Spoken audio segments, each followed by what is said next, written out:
సిద్ధాంతం అది. దాని గురించి మరి పాత నిబంధన గ్రంథ లేఖనాలు ఏం చెప్తున్నాయి? ఏమండి ప్రవక్తలు ఏం చెప్తున్నారు? ప్రవక్తల్లో పెద్ద ప్రవక్త ఎవరండి? యెషయా గారు ఏం చెప్పాడు? ఏమండి ఇర్మియా గారు ఏం చెప్పారండి? జెర్మియా గారు ఏం చెప్పారు? ఇర్మియా గారు ఏం చెప్పారు? దానియేలు గారు ఏం చెప్పారు? ఏం చెప్పారండి ఆయన? ముగ్గురు అని చెప్పారా? పాత నిబంధన ప్రవక్తలందరూ కూడా ఒకటే చెప్పారు. మరి కాంట్రవర్షియల్ కనిపిస్తా మనకి కదా. నేనేం చెప్తానంటే లేఖనాలను మనం చదవాలి. ప్రవక్తలు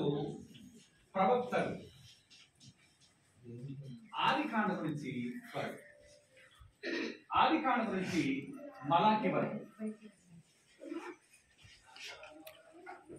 ఒక దేవుణ్ణి ఆరాధించారు.